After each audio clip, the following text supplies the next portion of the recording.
یہ وہ لمحہ ہے جب تاریخ کی دھڑکنیں اس وقت مخالف سمت میں ہیں اور تاریخ کی دھڑکنیں لیتا ہوا وقت پلٹ رہا ہے۔ آسمان پر پھیلتا ہوا سفید دھواں محض دھوئیں کا بادل نہیں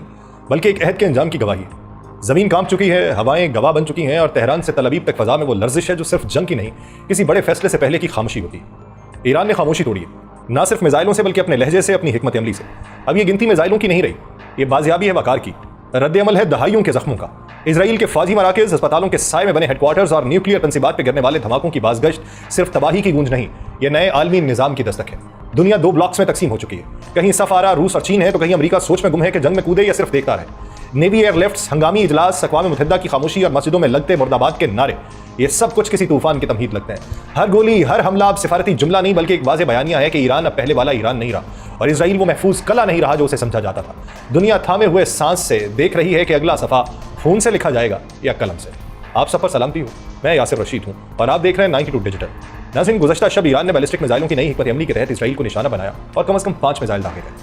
جن میں سے ایک تل ابیب میں گرا اور اس کا اثر واضح ہوا۔ ایک سینئر ایرانی عہدیدار نے CNN کو بتایا کہ ہم نے میزائل پالیسی کو تبدیل کر دیا، اب مقدار کی بجائے معیار پر فوقیت ہے، یعنی اب ہر میزائل ایک فیصلہ کن ضرب ہوگا، نہ کہ صرف گولہ بارود کا سمندر ہوگا۔ مگر ایران کا سفارتی رخ بھی زندہ ہے۔ وزیر خارجہ عباس عراقچی نے یاد دہانی کروائی ہے کہ ماضی میں سفارتکاری نے کارگر ثابت ہو کر تنازعات کو ٹالنے میں مدد کی اور اب بھی یہی راستہ اختیار کیا جا سکتا ہے۔ اس توازن بازی میں جنگ کی شعلہ آرائی اور میزائلوں کی گھمسان کے بیچ سفارتکاری کی سنہری کرسی کو بچانے کی بقا کی کشمکش اس وقت جاری ہے، لیکن بات یہ ہے کہ جب یہ حملے رکیں گے سفارتکاری کی میز تب سجے گی۔ اصفہان میں اسرائیلی حملوں کا ایک تازہ سلسلہ جو ہے وہ اس وسیع تر جنگی تنازع کا تسلسل ہے جو اس مشرق وسطیٰ میں شدت اختیار کر رہا ہے۔ ایران کے اہم صنعتی اور تصویراتی مراکز،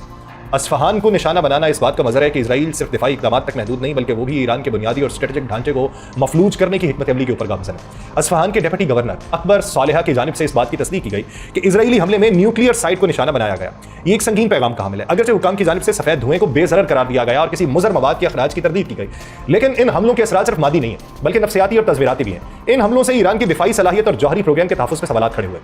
اگرچہ ایرانی حکام نے کہا کہ آئل ریفائنری محفوظ رہی ہیں، فی الحال کسی جانی نقصان کی اطلاع نہیں ہے، لیکن اصفہان، لنجان، مبارکہ اور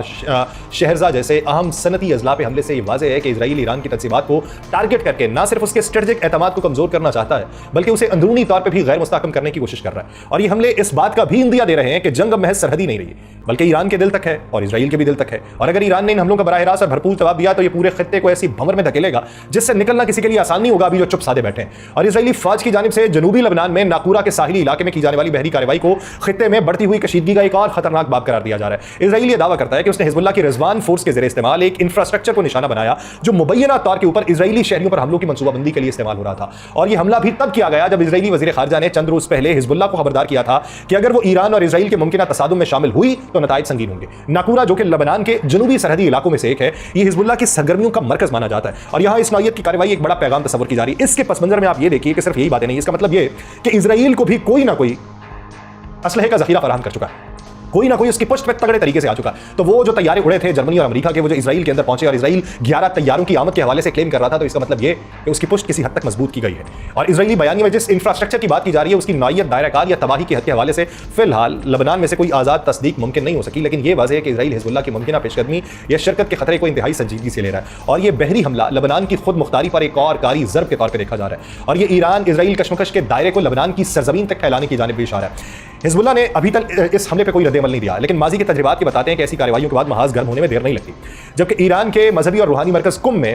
اس وقت شدید سیکورٹی ماحول ہے، جہاں انٹیلیجنس حکام نے اسرائیل سے مبینہ تعلق کے شبے میں 22 افراد کو گرفتار کیا حالیہ، اور صوبے کی سیکورٹی پالیس کے سربراہ کے مطابق ان افراد پہ یہ الزام ہے کہ وہ اسرائیلی خفیہ اداروں سے رابطہ میں تھے، حساس مقامات کی ویڈیوز بنا رہے تھے، عوامی فضا میں اشتعال پیدا کر رہے تھے اور بالواسطہ طور پہ اسرائیل کی حمایت میں سرگرم تھے۔ ان گرفتاریوں کو ایران میں داخلی استحکام اور دشمن قوتوں کی ممکنہ دراندازی کے خلاف سخت پیغام کے طور پہ دیکھا جا رہا ہے۔ حکام کے مطابق یہ تمام افراد اسرائیلی حملوں کے بعد سامنے آنے والی غیر معمولی سیکورٹی صورتحال میں پکڑے گئے، جو اس امر کا ثبوت ہے کہ ایران صرف بیرونی دشمنوں کے خلاف نبردآزمہ نہیں بلکہ اندرونی سازشوں کے سدباب کے لیے بھی پوری طرح سے چکنا ہے۔ قم جیسا شہر جو ایرانی انقلاب کا نظریاتی قلعہ سمجھا جاتا ہے، وہاں اس نوعیت کی کارروائی کی خبریں نہ صرف حیران کن ہیں بلکہ ایران کی داخلی صفبندی اور حساس اداروں کی مستعدی کو بھی ظاہر کرتی ہیں۔ ان گرفتاریوں کا مقصد واضح ہے کہ اسرائیل یا اس کے حامی عناصر کو یہ باور کروانا ہے کہ ایران کے اندرونی حصے تک بھی اگر ان کے اثرات پہنچے ہیں تو ان کا انجام سخت اور فوری ہوگا۔ ایران کے وزیر صحت محمد رضا ظفر غندی کا بیان اس جنگ کی اخلاقی تباہی کی گہرائی کو بے نقاب کرتا ہے۔ انہوں نے یہ کہا ہے کہ اسرائیل نے اب تک 3 اسپتالوں اور 6 ایمبولینسز کو براہ راست نشانہ بنایا، جس کے نتیجے میں